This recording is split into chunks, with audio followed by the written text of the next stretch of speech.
So we want to talk about the god of money, and whether we like it or not, it's part of the project. When I was a seminarian, I was helping out in a parish that was just being established at the Jersey Shore. It had been split off another place, and coincidentally, it was the founding pastor was a priest who had taught me freshman year high school religion, an FBI, Henry Murphy. And so he asked if I would help out in the summer. And so we had no church, and so we were, renting a public school auditorium for one mass and some other place for another mass and so on. And he had turned the garage of his house into a daily mass chapel. And so when we finished the last mass on Sunday, we'd have to bring the Blessed Sacrament back to the chapel. And so one Sunday, I'm carrying the collection to bring to the car, and he says, "The Blessed Sacrament, get the Blessed Sacrament." He said his car ready. "Get the Blessed Sacrament." And I said, I said, "Have the collection." He said, "You can't carry them." He said, "You can't have one without the other." So that was a very realistic approach. So I'm going to kick off with a few comments, and then Monsignor can pick it up from there, from two different angles, actually, I guess. Actually, three. School administrator, diocesan official, and now a pastor. One of the very first lines from Brother this afternoon, talking about the councils of Baltimore, that the financing of the schools was to come from, what was the expression? The general funds. The general funds, all right? And I still say that's what it needs to be. And then we wouldn't have to be worrying about, government issues and all the stuff that goes with that. And I'm just going to throw out some different ideas. I think at times we get boxed into corners, or we box ourselves into corners in thinking about how to structure a school. And we sort of have these magic numbers. If it's not this number, we can't do anything. When Bishop Hebda went to Gaylord as the ordinary, and he's very, very strong, pro-school man. There were people advising him that several of the parish schools, it's a very rural diocese, it's the middle of nowhere, but several people were advising him that several of the schools really needed to close. And some of them were, 58, 60 kids and so on. And so he said, well, I went to the diocesan archives, and this school in Pine Bluffs or wherever, when it opened, it had 12 children. So the school has gone quadruple its enrollment from its founding. All right. And Archbishop Vigneron in Detroit has made the point that he went to a one-room schoolhouse. Right? And somehow we've got this odd idea that if it's K to 8, that means at least it's 9 classrooms. And so, if you have 3 kids in the first grade and 5 in the, it doesn't have to be that way, huh? And a good case can be made for, a multi-grade approach. And there's even, you can even find a fancy educational name for it, all right? But the truth of the matter is, just because a kid is 7 years old and is in the 2nd grade, he may in language arts be 2nd grade level, but it doesn't mean in math he's going to be there necessarily. So there's no objective necessity for this rigid grade 1, grade 2, grade 3 business, number one. Number 3, Father Mark and I were talking about, ideal numbers of kids in classrooms. Well, My smallest class in grammar school was 68 kids, and the nun was the principal of a school of 2,000, all right? My largest class was 82 kids in third grade.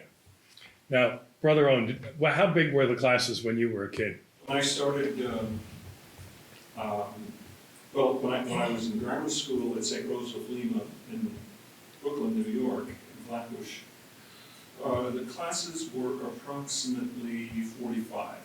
Well, see, that was very low. Yes. When I started to teach in the 7th grade at St. Bartholomew's in Elmhurst, Queens. I had 55 students in the class. Yeah. And that was Yeah. standard. Yeah. And now, where did we get these magic numbers about, 20, 15, and so forth? Well, it comes from the Public School Teachers Union, huh? These are organizations that, since the 70s, have been promoting abortion and birth control, which I never understood. Forget about the morality of either. But if your business is kids, why are you trying to get rid of them, all right? At any rate, of course, they've succeeded in doing that so well that there aren't kids now, but there are still teachers. And so teachers need jobs. And so what do? We have to keep lowering the number of kids that's pedagogically acceptable. And so now I guess they're down to saying 15 and so on. And the great irony in this is that even with a small number, they still don't know what they're doing. I may have mentioned to some of you, in one of the schools I was visiting, public school in suburbia, 17 kids in 4th grade with 4 adults, and still chaos, all right? And nobody's learning anyway.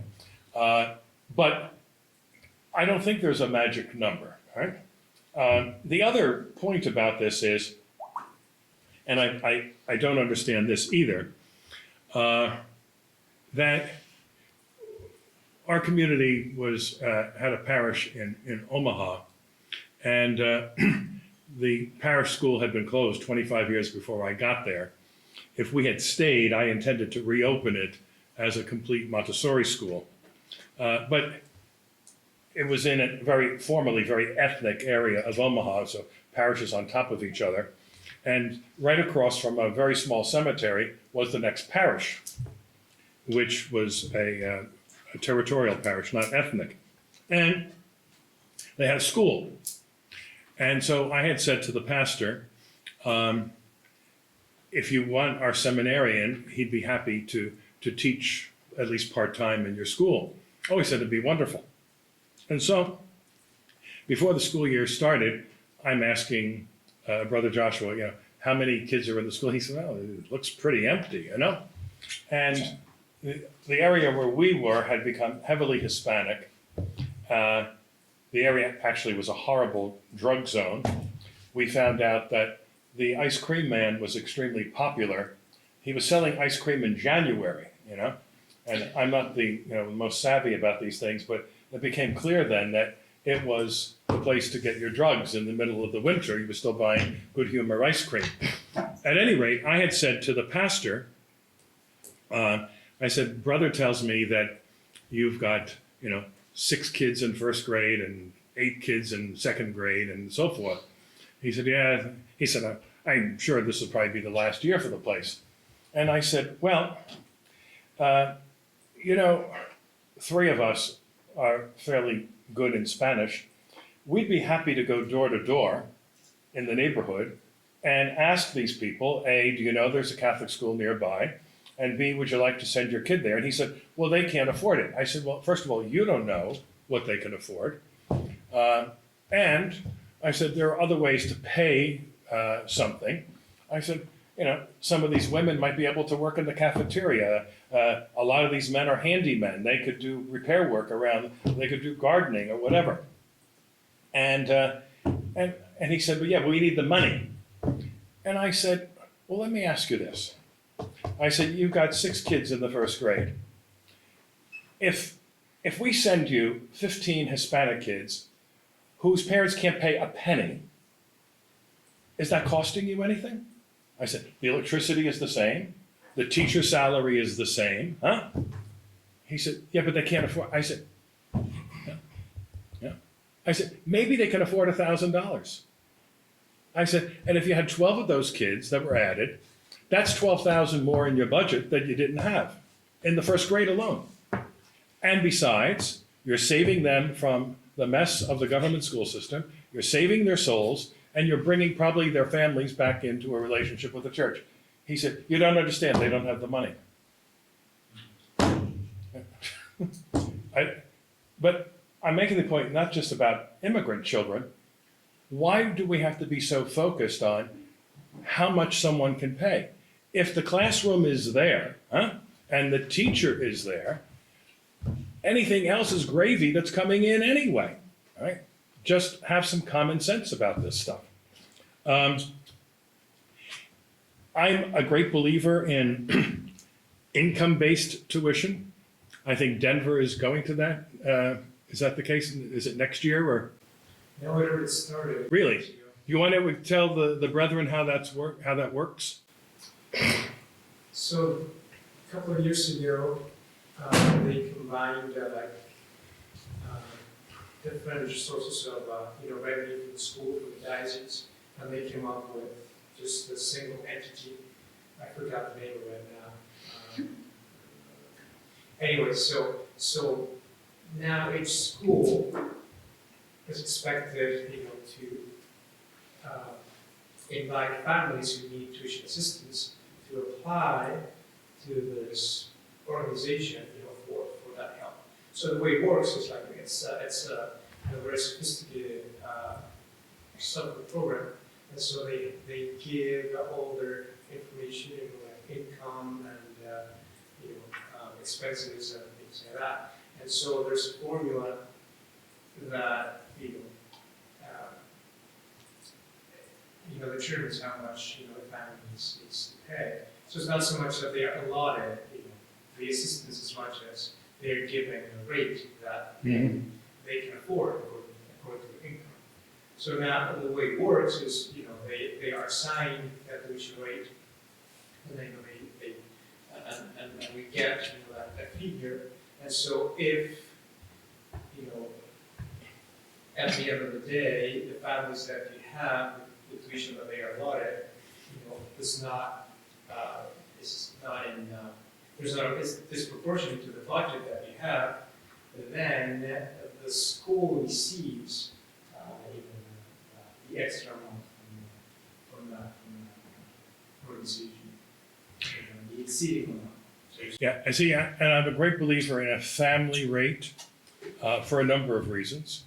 One, I don't think that we can tell people, married couples, that they ought to have a good number of children, and then tell them they have to go to Catholic school, and then tell them you're on your own, right? I mean, that's what our Lord talked about, putting burdens on men's shoulders and not doing anything to relieve it. And that's coming from an only child. I mean, I have a real predisposition to say, we've got to get our act together with this, right? And so I think the family rate makes a lot of sense. And I'm not concerned, and this may sound strange, I'm not concerned about poor people going to Catholic schools, because actually there's an awful lot of funding that's available for them, right? I'm not concerned about the wealthy, because they've got the money, and most of them are not interested in using Catholic schools because they've got their nose in the air and they want to use some other operation. I'm concerned about the middle class. They're the people, and particularly very often when they have to submit forms, on paper, they may sound awfully good. So the husband is making $85,000 and the wife is making, 40 or something on a side job.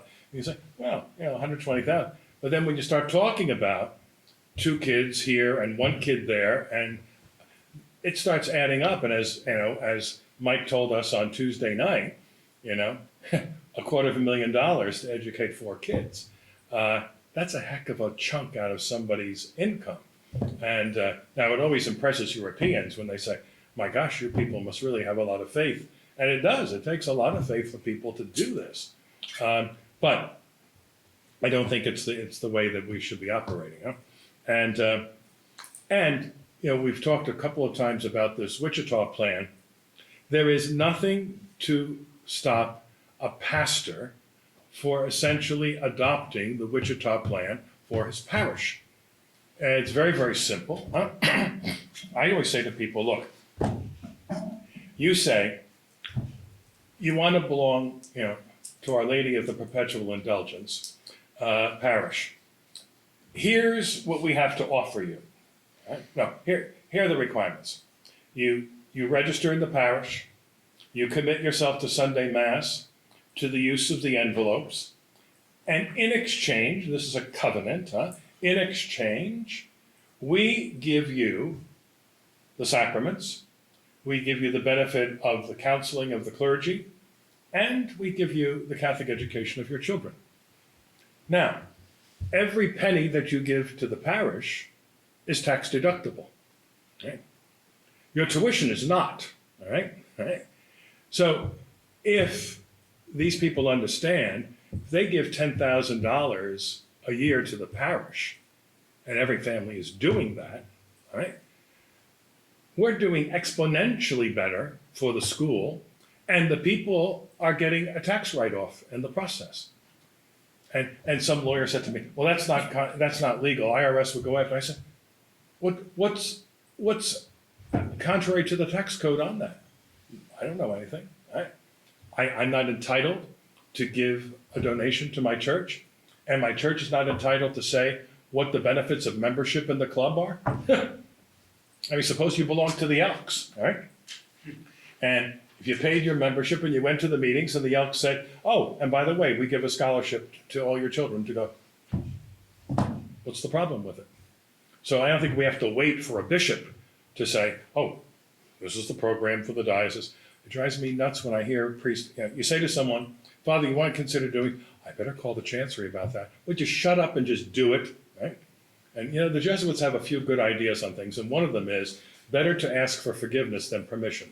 Right? You ask a bureaucrat about doing something, the answer is almost automatically going to be no. All right? Do it. Right? And first of all, claim your authority as a pastor. Right? Not constantly going to mommy asking for permission. This delayed adolescence that perpetuates the whole clerical mess that we're in all the time. All right? The other issue is the serious problem of charter schools. Right? When they first started, I was pleased with the idea because I thought it was the camel's nose in the tent. And so if we get people used to, moving away from the full government school thing, and it's an element of choice, that this could ease the way for us for vouchers or whatever else. But what's become eminently clear in a relatively short period of time is that it is an absolute disaster for Catholic schools in the area.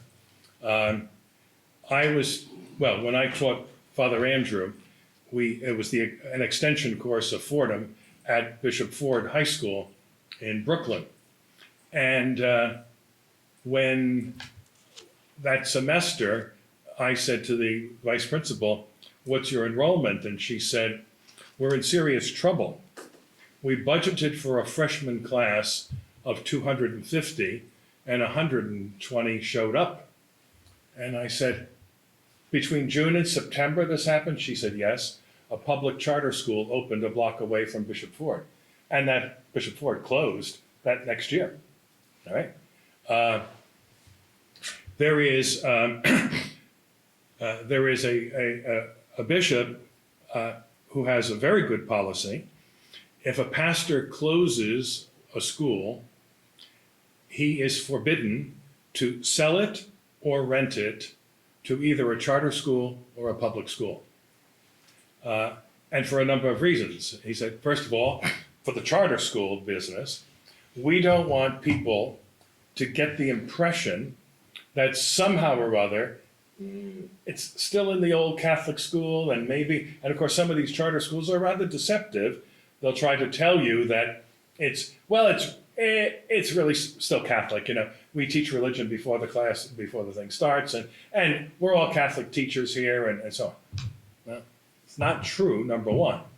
And so be very, very careful about being enthusiastic about charter schools. And besides which, in many ways, they can give us a bad name because they don't have the standards. They're not really answerable to anybody. And when they go down the toilet bowl, people then say, oh, well, see, they're not answerable, and if they're not, imagine the Catholic school, and God knows what they're doing there too. So there are all kinds of problems that I think can surface. So, any questions for any of my enlightening points before I pass the baton? No? Okay, next up.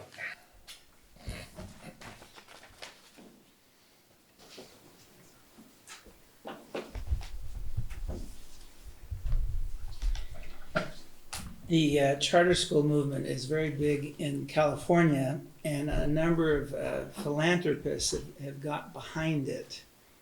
Eli Broad, who has a new modern art museum, Mayor Reardon, and a whole cadre of very wealthy people. And of course, because they're all wealthy, that makes the unions and the Democratic Party very suspicious of them. But one of the members of this group, he was an ambassador, Frank Baxter. He refers to the small class size argument. When he talks about small class size, he coined the phrase, the tyranny of small class size. You ever heard that one? No, I like it. The tyranny That's of in the small lexicon class, the tyranny of small class size. And one of the things that one of these charter schools is pushing through Mayor Reardon is something called blended learning. Has anyone heard of blended learning? Well, Reardon was talking it up at one of our Catholic Ed Foundation meetings, the fundraising group in Los Angeles. And the elementary side wasn't giving him the time of day, but I said, well, it doesn't hurt to learn about one of these groups. So he says, I want you to meet me at this school on such and such a day, and I'll show you around. So I meet him up there, it's near Glendale. And it's a brand new campus. It's named after Sotomayor, a Catholic school grad. And it has 3 high schools on the same campus, all in a row with a big field, beautiful facility. And the last school building was the blended learning building. The principal was a former Catholic school principal, Catholic school grad, doctorate from Pepperdine, and she gave us a presentation on how it works, and then the students came, gave a little talk about their experience, and then gave us a tour. And if you didn't know you were not in a Catholic school, you would think these kids were Catholic school kids. They were so articulate, they were friendly, they explained things well, the tour was very well done. It was like being in a Catholic school. And the idea behind blended learning is you can put 45 kids into a class. And the class is divided into 3 groups of 15. And 3 things are happening at the same time. There's lecture with the teacher in one part of the room. There's group work in another part of the room. And then a bank of computers for the 3rd group. And they have a particular software that they use that matches the lesson. So they spend I guess, part of the period in one station, and they rotate to the teacher and then to the groups. And so you can have 45 kids in a room, but in groups of 15. And we observed it. We went from classroom to classroom, and I expected, it's a public school, I expected the kids not to be on task, kids fooling around, doing things. Everyone was on task. And I don't think it was just because there were strangers in the room, because these are public school kids, they could care less. But they were all on task, and it worked, 45. So I thought, well, it doesn't hurt for our principals to see this. So in the next principals meeting, we had it at the nearest Catholic high school, but before we went to the high school, we met there and we got a tour of the place, just like I did that day that I visited. So there's a lot of different possibilities with regard to class size, which affects the budget. But also, again, those of us old enough, we had in reading, we had reading groups, right? You know, the bluebirds and the cardinals, we all knew that the sparrows were the dumb kids, you know, but you had these different reading groups all going on at the same time. It's the same one teacher, so why not? The charter schools have kind of invaded the poorest parts of our city, South Central and East Los Angeles. And what's fascinating about it is that in the east side of town, East Los Angeles, the Catholic elementary schools are suffering terribly, and they'll blame it on the charter schools. The numbers are low in many schools. If any elementary schools have closed in the last 10, 15 years, it's been on the east side of town. Meanwhile, in South Central, where there are probably just as many charter schools, all of the Catholic elementary schools, with one or two exceptions, are filled to capacity. Now, what's the difference? I think if anyone's looking for a topic for a doctoral dissertation, it'd be to figure out what's the difference. East LA, South Central has become a Latino part of town. It's no longer predominantly black. So when you look at the two parts of town, you see predominantly Latino populations of students in both parts of town. And they're in the old part of town where the parishes were only with mile square boundaries. When they were built in the 20s, people had to walk to church. So they had mile square boundaries, so the churches and the parishes were close together. You could in East LA literally walk from one parish to another with a nice healthy walk. And they're a little bit further apart in South Central, but they're still pretty close. And in one part of town, the same demographic, filled schools, the other part of town, dying. And no one's figured out why. Some say it's the commitment of the clergy, that the pastors in South Central are more long-term. They've been there for a while. They're very committed to the school.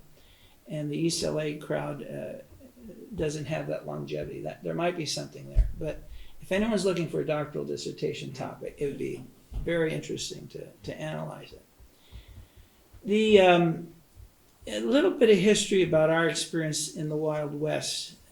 The Archbishop of Los Angeles, the new Archbishop in the late 40s was Cardinal McIntyre, Archbishop McIntyre, who was a priest of New York, and he became Archbishop coadjutor under Spellman. Why Spellman needed a coadjutor in the 1940s, I don't know. But he eventually, when Los Angeles opened up, was sent west on the train to become the new Archbishop there in 1948, I believe, and a cardinal in 1953. He inherited from Archbishop Cantwell, his deceased predecessor, a building fund for a new cathedral, and it would have been a beautiful cathedral. But Cardinal McIntyre realized right away, it was right after World War II, and you had all these GIs moving west, and there were housing developments propping up all over the Southland, that we need to build parishes and we need to build schools. So he went to the donors of this cathedral fund, and he told them what he wanted to do, and he was willing to give their money back, or they were willing, or he was happy to put this money into what was the youth education fund. He started this youth education fund, and he built parish after parish and school after school, elementary schools and high schools. And there was a period in the 1960s, maybe an 8-year period, 5-year period, where there was a groundbreaking or dedication every week. The bishop, the cardinal there, the auxiliary bishops were going off to these ceremonies every week. There was that much rapid growth in this system. He, at the time, created a financial setup to where the cathedraticum was divided into 3 percentages, and I think it was 3, 3, and 3. 3% for the archdiocese, 3% for the seminaries, and 3% for the high schools. Not the elementary schools, the high schools.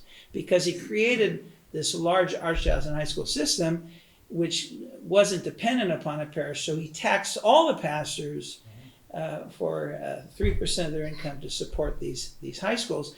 And because he had a commitment to the inner city, he just didn't build schools in the suburbs. He knew he needed the money to keep the inner city high schools affordable, and so that's why the 3, 3, and 3. He's succeeded by Cardinal Manning, who maintained a lot of the same policies, and then Cardinal Manning was succeeded by Archbishop Mahoney, who was very innovative in a lot of ways. He eliminated this 3, 3, and 3 because he needed more money for all of his projects. But he created something that was pretty new for us and for other parts of the country, what became known as the Catholic Ed Foundation. No connection to Father Stravinskas. This started back in the 1980s. He brought together some of the wealthiest people in Los Angeles, got Mayor Reardon to spearhead it. I think it was before he was mayor. They've created a foundation that would raise millions of dollars to create a corpus, and then enough money through the interest and through regular fundraising to add to the corpus in order to create scholarships for elementary school students and high school students. For many years, the elementary scholarship was $750 a year, and then it went to $1,000, and the high school scholarship went from $1,500 to $2,000 a year, and it's still in existence. And they usually put out about, I believe, between $8 and $10 million of scholarships per year. The need is far greater than that, but without that Catholic Ed Foundation, many of these schools would not have had the money to keep open. The other thing that helped financially is that we have two very Catholic foundations in Los Angeles, the Shea Foundation and the Dan Murphy Foundation. The Shea Foundation is named after the Shea family. It has its own construction company. And the Dan Murphy Foundation was named after an oil man from the 1930s who was connected to Portland Cement. Anyway, these two foundations have funded year after year after year capital improvement projects. The Dan Murphy Foundation focused on the inner city high schools. Every year, the inner city high school would have about $100,000 to $150,000 during the summer to do capital improvements on the facilities. One of the reasons schools close is because the facilities are so old they become non-usable without major work. But because the Dan Murphy Foundation and the Shays were providing this type of help for capital improvements, the buildings were able to be maintained and not deteriorate to the point where they needed to be closed. So between the Catholic Ed Foundation, the Shays, and the Dan Murphy Foundation, and a few other foundations like Amundsen and Fritz Burns, Doheny, the facilities are in decent shape, and there's been money for financial aid. But there's always need for more. Now, that's just a little bit about the Archdiocese. At the parish level, the diocesan level, I put in my notes a contrast between centralization and local control. I'm not sure where we are in other dioceses. My impression is that in most dioceses, the Catholic parish school is very much under the local control of the pastor. I know there are different models around the country with regard to high schools, such as in Philadelphia, and maybe something about what you're alluding to in Denver. But it seems that in most cases, the control of the parish school is at the parish level with the pastor. And the average pastor knows that. He knows that even if there is a superintendent of schools, even if there is an assistant superintendent responsible for this area with your school in that area, he can thumb his nose at the diocese and say, this is my school, I'm in charge. And I think that's the case in most places, canonically. But in some dioceses, there might be an attempt to try to centralize certain things. And perhaps in most dioceses, I'm not sure, I know in LA, for many, many years, health insurance and all the other insurances that go along with keeping a school going have been all centralized. Is that the case in other dioceses? Where you're not buying the health insurance, you're paying the diocese to buy the health insurance. Yeah, in fact, there was a big problem in a parish recently, how this was ignored or missed. But for 10 years, the pastor had not paid the health benefits for his teachers. And it's now hovering around 1.5 million. Mm-hmm. And a new pastor just came in and got saddled with the bill from the diocese. Yeah, that's the case in Los Angeles. It's been centralized for many years. They call it the 112. The 112, well, they don't call it that anymore, but it's called the 112 because you had a monthly payment over 12 months over what you were to pay the diocese because they were paying for your health insurance, the fire insurance, all the other insurances. And the beauty of doing the centralized insurances is that you can get a better rate because you're dealing with a lot of schools and a lot of employees. The downside is that eventually the schools that were struggling the pastors that were struggling realized that, you know, if you didn't have good cash flow because the numbers were down and you weren't able to make payroll, and you have to make payroll, then you just don't pay your bill to the archdiocese or to the diocese that month. And after a while, as the enrollment continues to slide, that becomes 1 month, 2 months, 3 months, and then you get somebody who hasn't done it for years. When you said that, I was thinking of one of the pastors on the east side, has tremendous debt. He's one of the most popular pastors in East LA, tremendous debt, because he just doesn't bother to pay. And now, there have been past bishops who just let it go. There are past vicar generals who would bring them in and work with these pastors. The current vicar general is a former businessman, and he sees this as a business, and he's on top of the pastors. He's on top of the superintendents and the school people, to be on top of the pastors and the principals, to pay their bills. But more importantly than just paying those bills is to make sure you're creating a budget where you can afford to pay those bills. And that's something that eludes some people. When we talk about the difference between centralization and local control, I think back to my days as an LA Unified School District teacher for those 5 years before I returned to the seminary. All the pay warrants, they weren't called paychecks. You know, public schools are called pay warrants. The pay warrants came from the district headquarters. The principal at the school never signed a check, a paycheck, or a pay warrant. It all was centralized. A lot of things were centralized. I think all she could do was some petty cash.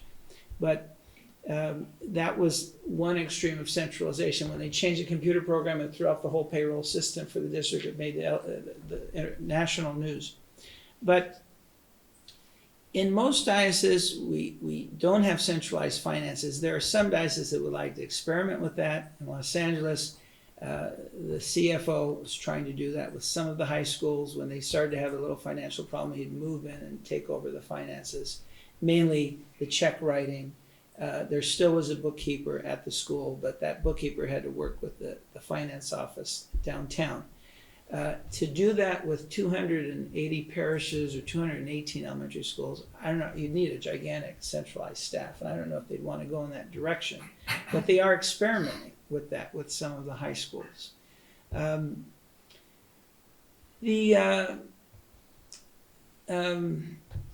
When it comes to not being able to pay your medical or your insurance bills to the diocese, it usually goes back to low enrollment. And low enrollment oftentimes takes place in the inner city. It can take place in some of the suburbs. And low enrollment is often tied to the leadership or lack of leadership of the principal, or the leadership or lack of leadership of the pastor. I can think of a particular case in the east side, in East LA, where a big, beautiful parish, very old, rundown parish, the east side, had a religious order, Divine Word Missionaries. Oh. And Is that where Joe Francis was? Who became the auxiliary of Newark? No. He was the principal of, was it Dave? Verham Day in Watts. Yeah. That was in Watts. That was a high school. This one had an elementary school. And the enrollment was going down, down, down. Eventually, and the pastor was so hostile to the school that he would literally say from the pulpit on Sunday, "Don't send your kids to our school. Don't send your kids to that school," right on the grounds. He was very negative. Well, eventually the diocese took over the school and brought in a new principal, a young lady, just a few years teaching in one of the high schools, and a graduate of one of the high schools. And she was dynamo, Corey, just a dynamo. She went into the school beginning of summer at Our Lady of Lourdes, East LA, and there were only 35 students registered for K through 8. 35. The building was filled with mice. One of the classrooms was filled with paper. That's where the mice, I guess, were hanging out. But they were all over the place at night, and she had no money to get an exterminator. So she went and got a stray cat or two and let them loose at night in the building to eventually get rid of the mice. She went door to door in that neighborhood all summer long. And she even bought some prizes for the kids. If you brought in one of your neighbors, you got an Xbox or something, whatever an Xbox is. And by the end of summer, she had 100 kids enrolled. She went from 35 to 100. And in 3 years, she had the enrollment up to 300, which is considered a large school nowadays in Los Angeles. Just a dynamo, just a bundle of energy. Well, eventually she approached me and she said, you know, one day I'd like to be a high school principal. I thought, oh my gosh, have I got schools for you? You know, where there was the need for that type of leadership. Eventually I got her at one of the high schools and did wonderful things there. But for some reason, she had this desire to become an FBI agent. So she lasted as a high school principal for 5 years, which was a good run. And now is an FBI agent in the Los Angeles office. So I guess there's a lot of connection to law enforcement and schoolwork. You know. Anyway, some basic principles for a pastor. And again, this sounds so basic, but it has to be said. You cannot spend what you don't have. And for some reason, that basic concept eludes some school people and eludes some pastors. But you cannot spend what you don't have. You can, and one of the ways you spend what you don't have is by overstaffing. The vast bulk of your budget is from salaries. So if you have too big of a staff, you're gonna have a debt.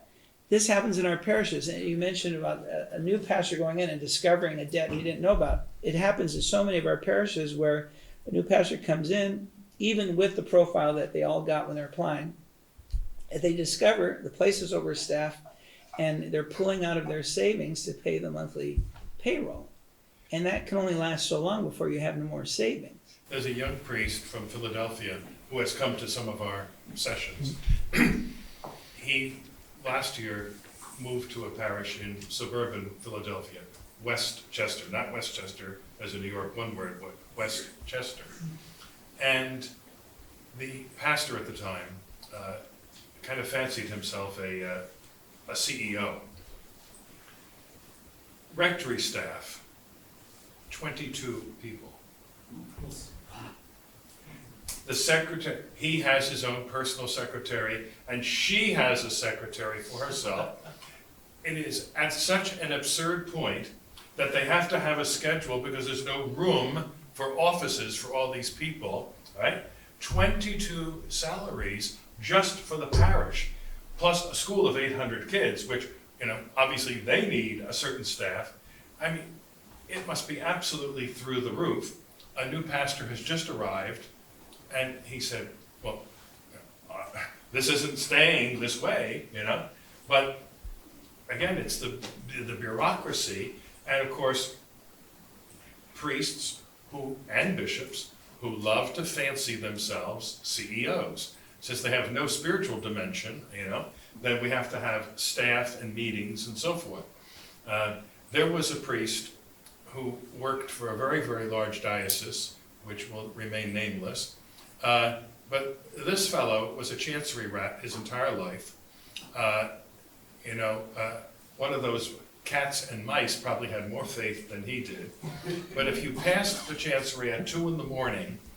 and looked up to, the 15th floor, and there was a light on at 2, you'd say, Henry's in. And he spent his whole life doing flow charts and accountability things and so forth, right?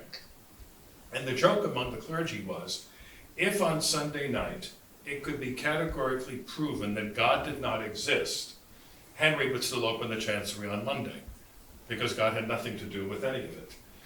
He ended up becoming a bishop and all, so, but we wonder why we have problems. Yeah. A pastor that Father and I both know, when he first went to the previous parish, inherited a big staff that was drawing on the savings. You had people who could collect Social Security who were taking the health benefits. And he had to cut back staff in order to hire a music director, in order to hire, to do the renovations around the plant that it needed to help build up the school. And so he had to reduce people's hours and then eventually let people go, but it created a firestorm. Of course, they go to the regional bishop and then they send an investigative committee, and eventually he was vindicated, and the parish was transformed into a beautiful, beautiful, active, thriving parish. He's just moved on to another parish where he's discovered this huge staff, exactly what you're saying, the secretary, the private secretary, the pastor, and then the secretary to the DRE, and the secretary to the confirmation director, on and on and on, and big salaries. And by the way, I'm told we $60,000. can't call them secretaries anymore. Administrative They're assistant. Assistants, yeah, Yeah. because, and this is offensive to call someone a secretary. Yeah. So now he has to deal with that. No music director. Yeah. So You know, the 3 times I was pastor, there were small places and no school, because I was doing 6 other things. But the very first thing I did in all 3 places, I got rid of all paid personnel my very first week. All gone. So what'd you do? Volunteers. This tiny little parish had someone who was a bookkeeper. For 200 families, I need a bookkeeper or a secretary to do the bulletin. I ended up getting a secretary who had just retired as the executive secretary for the president of Blue Cross Blue Shield, New Jersey. An accountant, someone. Why do we need to pay people for all of this stuff? We're pricing ourselves out of existence. Again, I guess it makes someone feel important. Although a priest who had taught me in high school, when he became a pastor, he said, this really irks me as I sign these checks every week. He said, I get the lowest amount of money of everybody on the staff. yeah. He said, and I'm the CEO. Yeah. So some of the basic principles, again, you can't spend what you don't have, and that is usually related to overstaffing. When the school numbers go down, one of the critical decisions is merging classrooms, and Father referred to that. For some people, they view that as the death knell, that when 3rd grade has to be combined with the 4th grade, this is the sign of the end times. I think it's all in how you sell it, if you have to go that, and you can see it as a temporary measure. But again, it's all in how you sell it, and the type of leadership that and how they're interacting with the parents. An interesting thing that happened in Los Angeles back in the 1980s, we had a number of elementary schools that were what we call double graded. Is that a term around the country, double graded? Well, that's what I had in 7th grade. Oh no, yeah, 7th. Now, what did it mean? 2 7th grade classes? No, What did it mean there? it meant 6th and 7th grade in the same room. No, double graded for us was a school that had 2 of each grade. Oh, yeah, right. And yeah. a lot of the schools now are 1 classroom Sure, for each grade. yeah. But way back, a number of schools were double graded. They had 2 classrooms for each grade. And you might have 30, 40 kids in a class, so you had 80 8th graders, let's say. And at some point in the early 1980s, from central control, the diocese, the word went out, we need to eliminate double grades, because somehow the parishes weren't going to be able to handle this into the future. Because it was right after a lot of the nuns left the classroom, and the brothers were leaving, and so somebody at the chancery says, we've got to eliminate the double grades because we can't keep this going. How bizarre, I never Yeah, heard it was of a that. strange thing. Yeah. And so a lot of pastors obediently did that. We still have some of those double graded schools. They just bucked the recommendation. Well, what happened in those schools that eliminated the double grades? You had 8 extra classrooms. Mhm. And what happened to all those classrooms? Well, one became a teacher's lounge. That's right. One became a library. One became a computer lab. One became the art room. One became the principal's office or the main office. Because remember, the nuns had these little That's tiny. right. And so all these rooms got another type of use, and some of those rooms needed a staff member to keep them going, a librarian or the nurse's office. Why does the school need a nurse? So they were eliminating the 2nd grade, the 2nd section, but then they were replacing those teachers with more staff, less paid staff, but still more staff. And so money was going out without them thinking about what they were doing. With no tuition coming in for it. With no tuition coming in for it, unless they started adding fees. So one of the things that the pastor might want to do, especially if you're new in a place, is do a very thorough review of the facilities. Look at all, I mean, where I'm at, my school, I've been there a year, it was at one time the largest school in the Archdiocese. It had 1,050 students, 60 in a classroom back in the 1960s.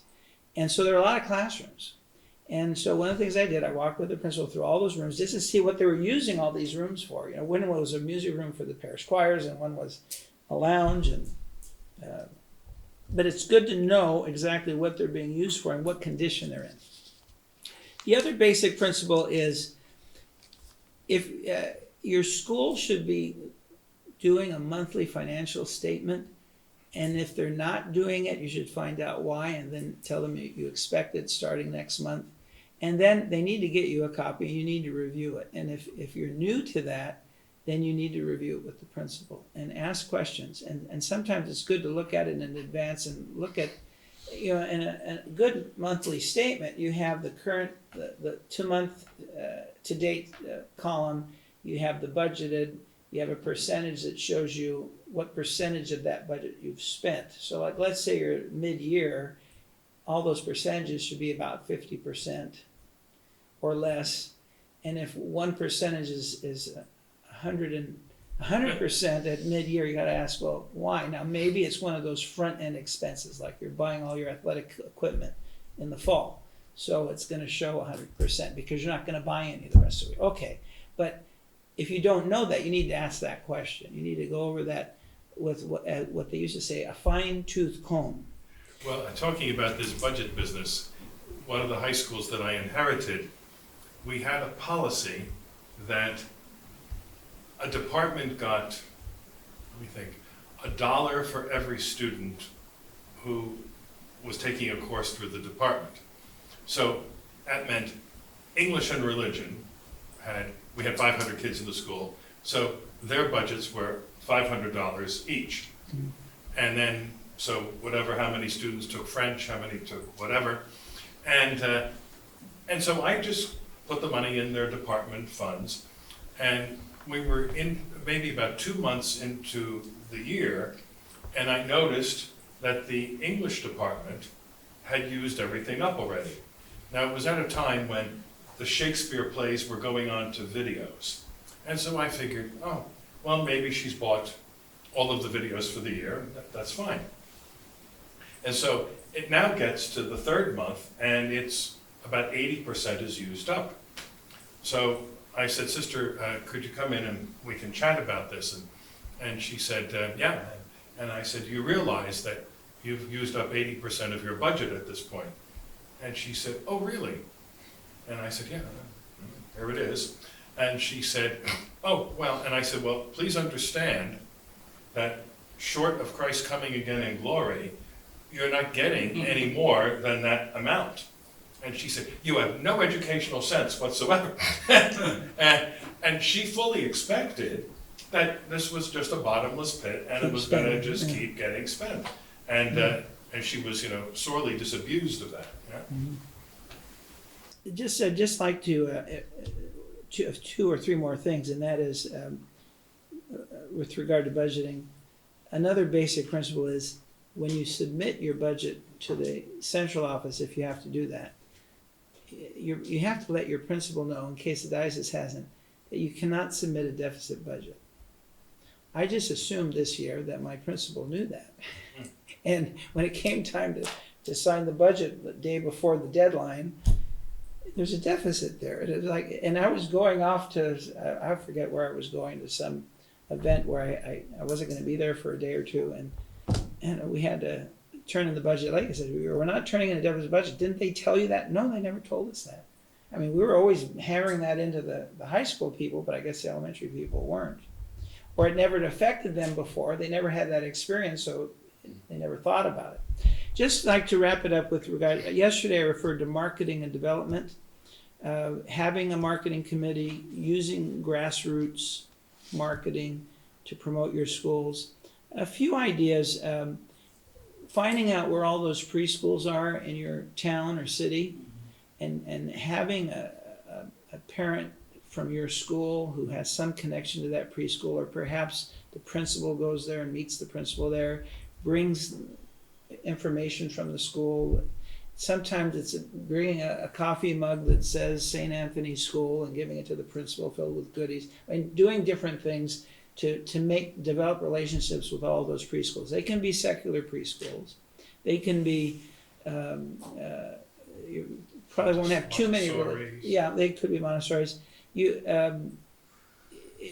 It's a good way to make connections with possible students. Another thing that's been very successful in some places is that the parish school keeps up with the baptisms at the parish. And they get the list of the baptisms, they get the list of the parents' names, the addresses, and immediately they send out a little greeting card, congratulations on your new baby on the baptism. And each year, or maybe more often than that, they're putting them on a mailing list, sending them little information about the school, so that in 5 or 4 short years, you might have a potential student at your school.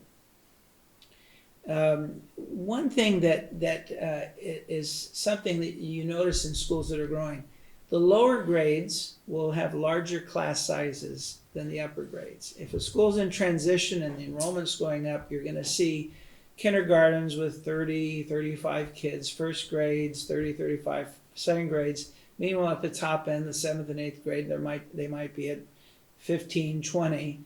And the nice thing about that is that when you're replacing 15 8th graders with 35 kindergartners, you're automatically on the upward bound.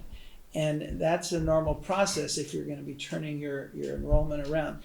The key, though, is, and maybe it's just a problem with us, it's retention. We were able, with the marketing program with the high schools, to increase the number of applications, to discover the need for more financial aid. But then we were also discovering, as we developed the database to track all the enrollment, that there were a number of students leaving the system after so many years. And so we had to find out why, and we had to come up with an exit interview with a list of what was the reason. And then we charted it to see what percentage were leaving because of finances. And the biggest percentage were not leaving because of finances. There were other areas like academics or discipline or athletics. Sports, in the local public junior high. Yeah. And the other thing is the CIF, which is the Sports Governing Board for California, they changed the rule that allows transfers now into other high schools. Whereas before, if you transferred from one high school to another, you were benched for the first 30 days or for a semester. And now they got rid of that because there's so many lawsuits. They were getting sued, so they eliminated that, and that caused the athletes to want to move around to where they might find a coach who give them more playing time. So it's complicated. But retention might be the issue rather than recruitment. Recruitment and retention should both be issues that you should look at closely with your principal. And if you have some type of committee, a marketing committee with parents and staff, those are issues to look at there. Doing a SWOT analysis with parents and with a small group of parents, not the whole parent meeting, you might discover things about your school or about your parish that you weren't completely unaware of, because you're getting it from the trenches. And oftentimes, since people aren't asked their thoughts about their observations about things, they don't share them until they're given that opportunity. And then you discover things that you might not have discovered before. So, and I again, the final thing on development, I mentioned the other day, galas versus cultivating the alumni as contributors, sponsor, student. The other thing I forgot to mention is when you're working with the alumni, if your school's been around 100 years, you're always going to have an age range of alumni who are retiring or who are getting ready for their takeoff into eternity.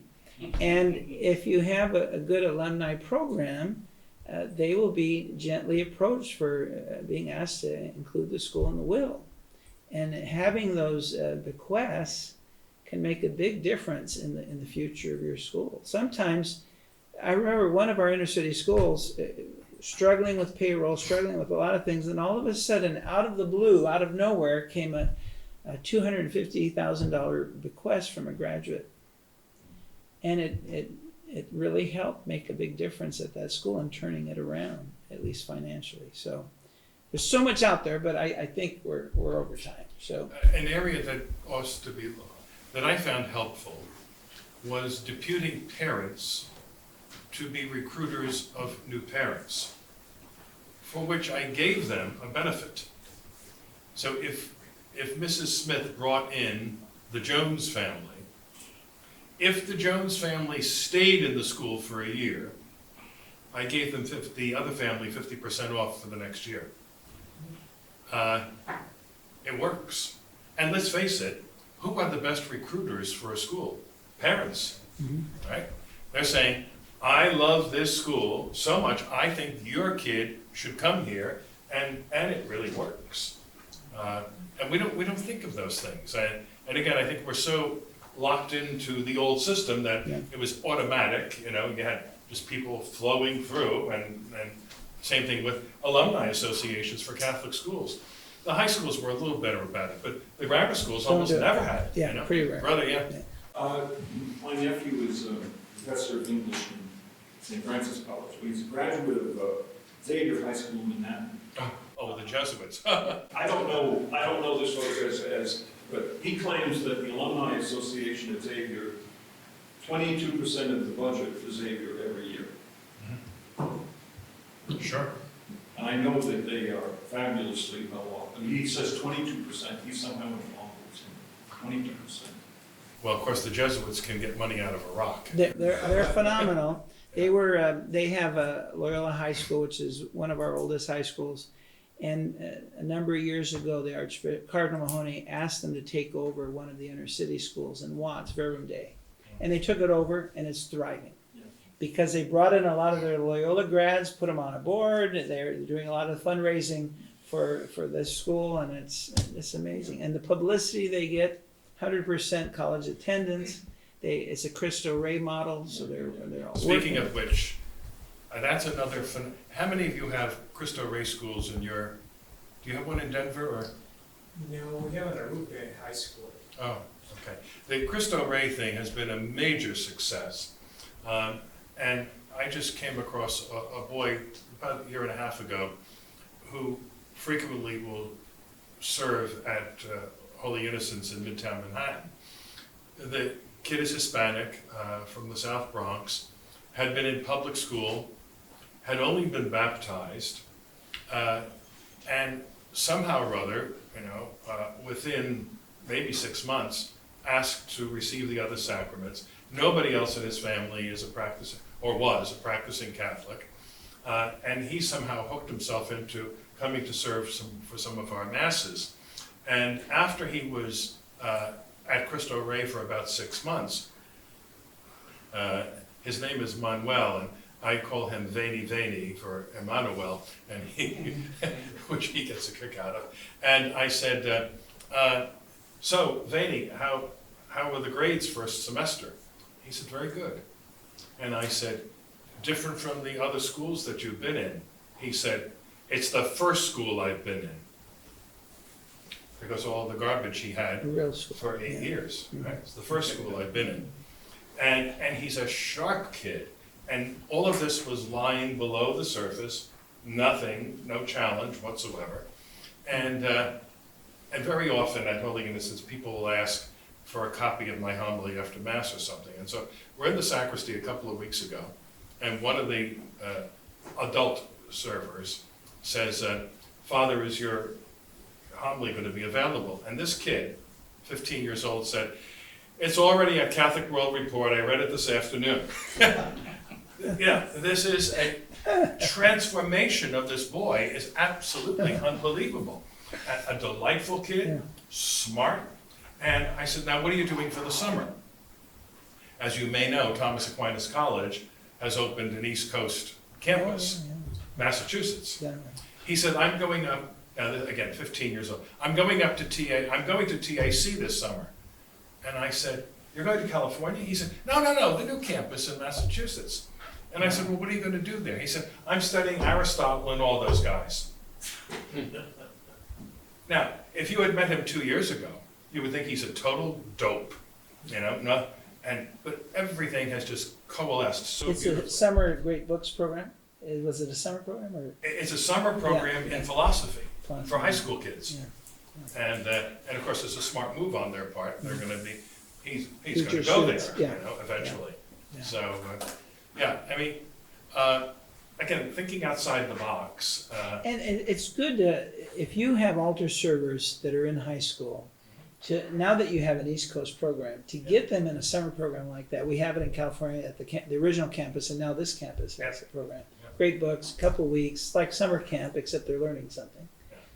and Paul serves there, and I had said to this kid, I said, now, start talking to him and pay attention to him, because where he is now, I want you to be in 2 more years. And he smiled and he said, so already it's in the pipeline, you know? So there are lots of goodies I want to give you. The other thing, I don't have the article, I thought I did. I'm amazed at the fundamentalist communities and the Lefebvrists, tiny little communities that have schools, right? By the way, interesting, this is, you'd be surprised to know this, but the Lefebvrists, the Society Pius X, whatever you want to call them, they are absolutely death on homeschooling. Okay?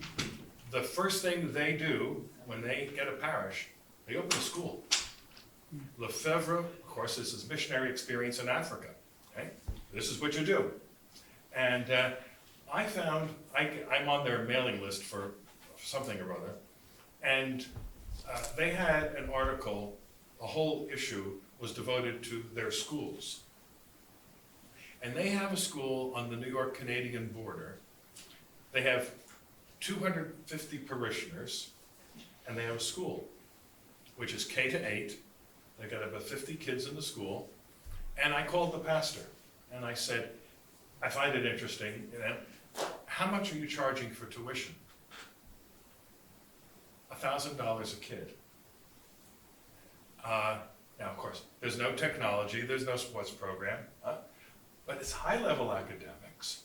And the place, now I say, here we have Catholic parishes in suburbia with 2,000, 3,000, 4,000 families who say, we can't afford a school. But, Shiloh Baptist Church, with 200 parishioners, they have a school. The Lefebvrists have a school. What's wrong? I mean, what's our problem, all right? And again, I think it's, there's a lack of will, there's a lack of faith, and all the rest that goes with it. This is an article from one of the SSPX priests who recently wrote a book, which I actually will show you tomorrow during show and tell, called The Realist Guide to Religion and Science. And it's strange because the book doesn't identify him even as a priest, I think, let alone as a SSPX priest. But it's a very interesting interview. Yes, it's that guy. And let's see what else we have before we...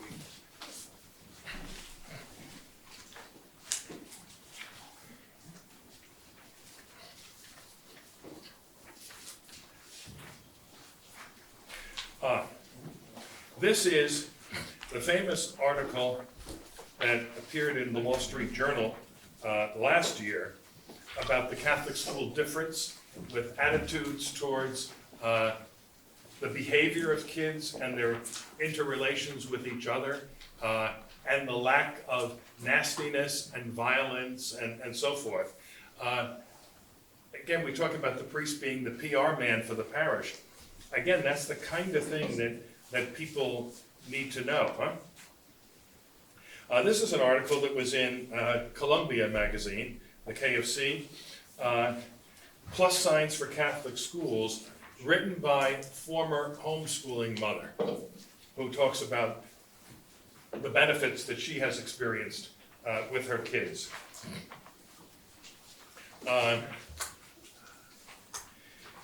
This is a New York Times article, again from last year.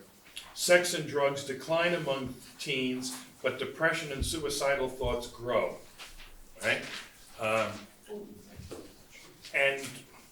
checked off certain points. But this feeling of sadness and hopelessness and so forth, obviously things aren't working well,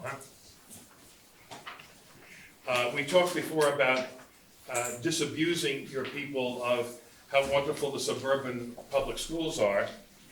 This is also from the Times. Guess who's taking remedial classes? And it's the graduates of suburban public schools going to a college and having to take remedial math and reading.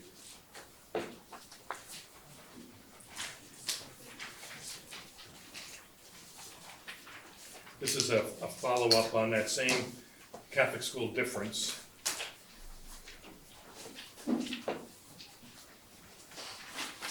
That's the Times? That's the Times? Yeah. The other one was Wall Street Journal.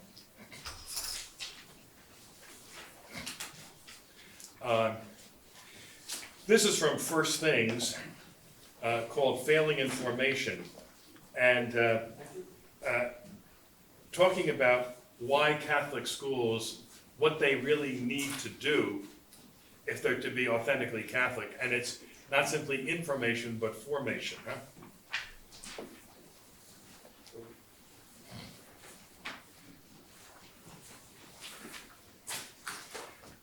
This is from Catholic World Report. By the way, our Catholic Education Foundation, if you go to our website, you see that we produce a quarterly online journal, and it's getting exponentially larger. This last issue is now 175 pages for the quarter. But we do this, and teachers and administrators and so forth have said they really find it very helpful, because what we've done is surface interesting articles in a variety of ways, and it puts it out there. This is Michigan Catholic Schools Find Formula to Boost Enrollment.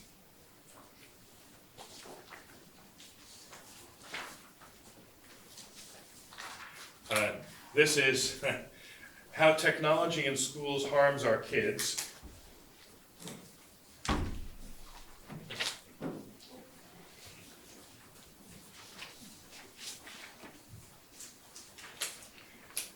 This is, again, from Alatea. Are you familiar with that website? They've got a lot of, some of it's, pious, kind of goofy stuff, but some of it's really quite good.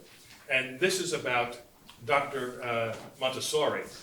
And when you hear about a Montessori school that's not Catholic, she must be spinning in her grave. I mean, because the whole concept was totally Catholic understanding of the human person and the meaning of education. And of course, if you're familiar with the Catechesis of the Good Shepherd, that's all from the Montessori model. This is a very unecumenical piece from Crisis, The Protestant Origins of Dysfunctional Education. And of course, it's the separation of the intellect and the emotions and everything that goes with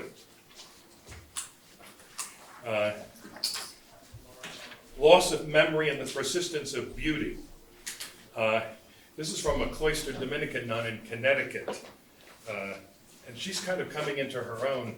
I just reprinted one of her pieces in the latest issue of the Catholic Response. I mentioned earlier the book The Dumbest Generation by Mark Bauerlein. If you read First Things, he's the editor and a recent convert. And this documents, sometimes you hear senior citizens say, I feel so dumb compared to my grandson who can do this with the iPad, but your grandson doesn't know a noun from a verb, right? And Bauerlein, who until recently has been teaching at Emory, documents the absolute stupidity of an entire generation. And I used to tell my college students, this is not against you. This is not your fault, all right? It's the fault of the horrible education you've been given.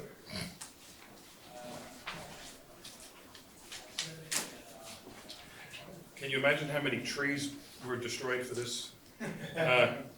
Another thing from Catholic World Report, Pursuing Truth, Beauty, and Moral Integrity in a Culture of Ingratitude. How people have difficulty saying thank you. we had a seminarian in our community that told, I think they're going to need over there more, so. He told us, please tell the lay people, our lay associates, don't give me any gifts for Christmas. And I said, well, we don't ask for it, but Francis de Sales says, ask for nothing, refuse nothing. And he said, no, I don't want anything. Is that this one? And I don't want anything from the community either. And I said, why? Because I don't want to be beholden to anyone. What a heck of an idea, huh? This, from Crisis, Reform and Renewal starts with us, and that's by Anthony Esselin, if you've been following some of his very good stuff. I wish he would get off his anti-Providence College kick, it's getting kind of worn. Then this is from Andrew Greeley. He produced what he called an index of hopefulness. And he submitted this to Catholics who had gone to Catholic school, Catholics who hadn't, and discovered that the longer one spent in a Catholic school, the more hopeful attitude someone had toward life. And these are examples of 4 tragic situations with 6 possible answers. Now, he has them here in the same order in all of them, but they're mixed up in the survey. And there is the kind of the fatalistic attitude, there's the resentful attitude, there's the realistic one that says, this is bad, however, that perhaps some good can come out of it. That's the Catholic school answer gradually. And again, in a society where there's so much hopelessness, to produce a cadre of hopeful people, and again, with a youth culture of despair leading to suicide so often. Stewards of Education, how schools partner with parents, from the National Catholic Register.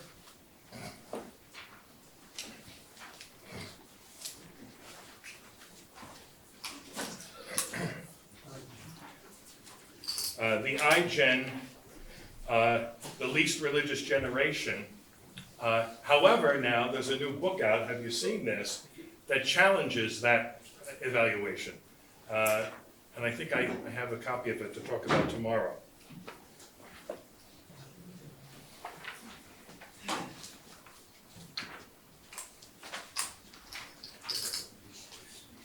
Another from the Catholic thing, the magnet of mediocrity. And the point being, mediocrity is not a magnet for anybody. Look at all these paper clips that we have.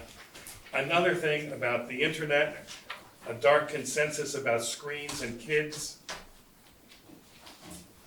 And again, this is the kind of thing to give to your parents, well, the teachers and the parents both, huh?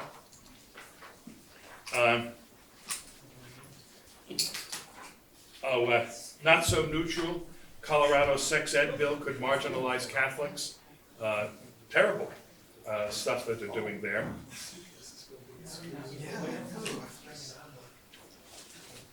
We're getting to the bottom of the pile.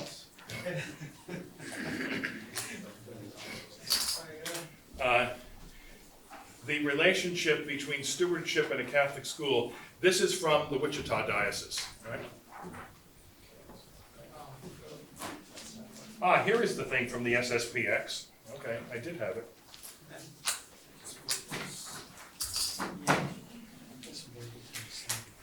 Of course, the motto of the SSPX is Instaurare Omnia in Christo, which is Pope Pius X's motto, which they adopted. And this title is Instaurare Omnia in Christo per Educationem.